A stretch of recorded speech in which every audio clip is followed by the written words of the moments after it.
Now, I know my forehead is huge, and that's got something to do with my extreme intelligence. But look at this extremely intelligent airplane right here. Yes, we're back on board the Airbus Beluga. You know, a while ago, Airbus decided to build the ugliest plane in the world in order to carry around extremely huge parts, airplane parts. As you can see, the entire front door, the entire forehead does seem to be able to open very nicely, like literally half of an Airbus A320 fuselage. And as you can see, with a big forehead of the Airbus A320, it fits no problem. But I wonder, can we make the airplane smarter? And by ever so smarter, I mean, a lot smarter. Oh, yes. I can already see this plane's immense intelligence levels going up.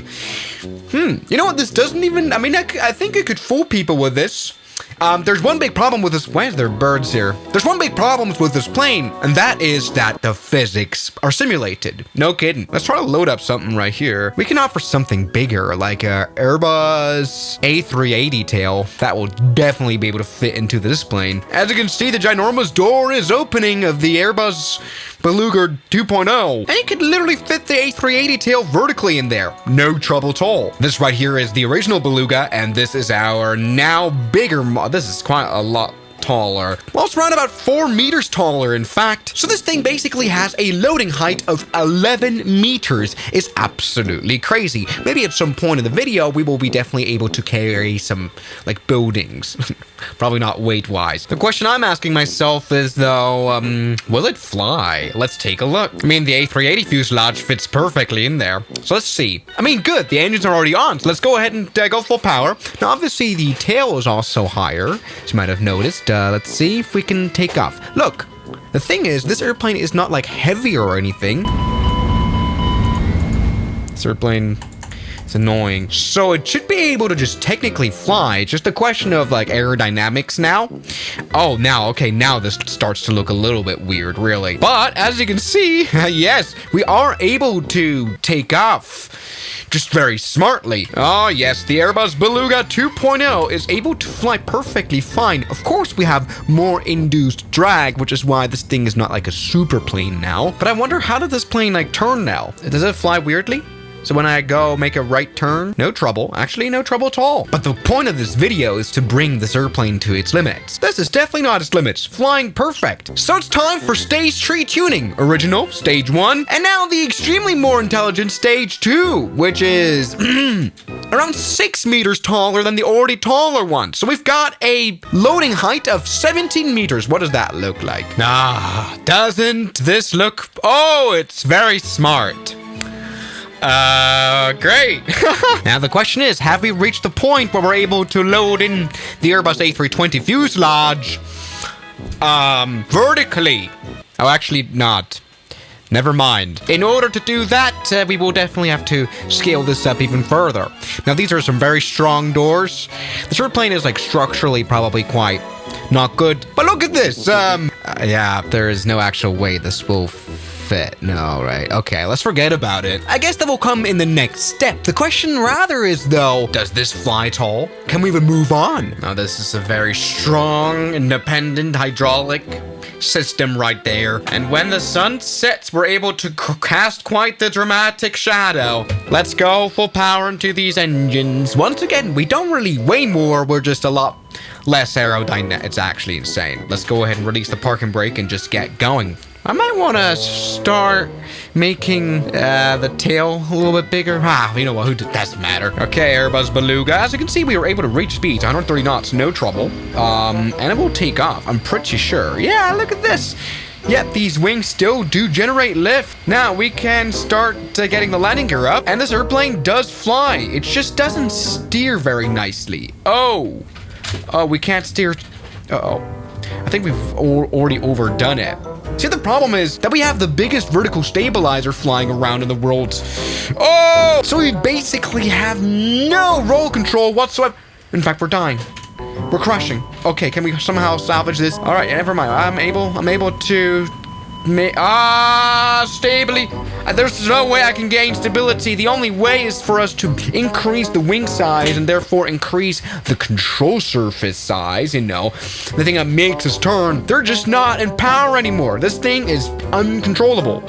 And that's what's happening now. And it's just confusing the Airbus flight computers. Let's go and try to reduce the speed, though, and get the landing gear down. Oh, get the flaps down, flaps. Oh, this thing has become immensely uncontrollable. Whoa. Oh, right. Now we've reached the point of no return, haven't we? This thing is just spinning. Actually, okay, this is just insane. The only way we can have like some bit of control is by introducing thrust. Let's do an emergency landing. Let's try to return back to... All right, we're upside down again. Doesn't matter. I believe that this fuselage alone creates lift. We're basically able to fly sideways perfectly. Now, come on. I'm trying to go left. It doesn't work. All right. Come on. The runway's right in front of us. We don't even have to steer anymore. Let's get the landing gear down. Let's make everything prepared for this landing and try to just, maintain this nicely smooth line. I'm trying to steer to the left. As you can see, that doesn't do anything. So we're stalling. This thing is a death trap. But with a little bit of power, which makes our yaw quite more stabilized. There we go. Look at this. We're able to at least keep the airplane straight. I don't want to be that straight. I want to go a bit to the right. Okay, now we've lost it and we're gonna die. Maybe we can like... That was just a light survivable crash. Okay, maybe not anymore. Yeah. It's a little bit disappointing, though, that this plane is, like, basically unflyable because I wanted to move on.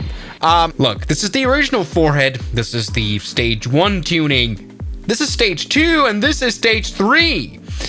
Making this plane a nice 15 meters taller than the original. And you really can't beat 22 meters of loading height. Great. And well, look at this fish. Now, I really do wonder what kind of shadow do we cast now? Yeah, quite a shadow. Look at this, ladies and gentlemen. I wonder also, this invites for some experiments. Like, we've got such a big surface area that at least a little bit of crosswind on the ground will just...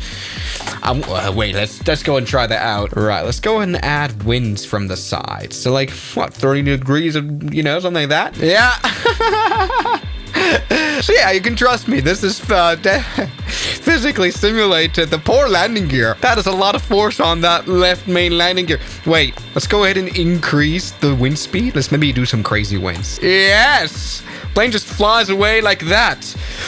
Wonderful.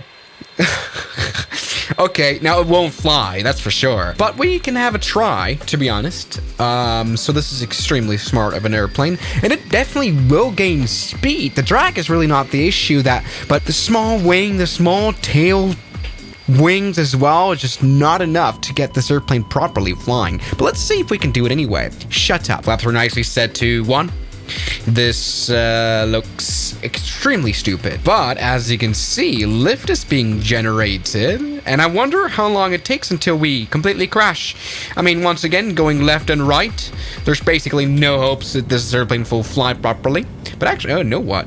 At enough speed, this is totally fine. If you have like enough thrust, look at this! Oh, great! Oh, I want to go left again, please. All right, we're starting to tumble. Okay, that is quite a tumble. The plane starts to turn so that this side actually generates lift. It's actually hilarious. You know what? This video might as well just answer your question of, can the 747 have endless stories? Well, maybe if you were to increase the wing size in order to not have this happen. Very interesting. This plane doesn't slice through the air nicely at all anymore. It just goes crazy. There's just no control.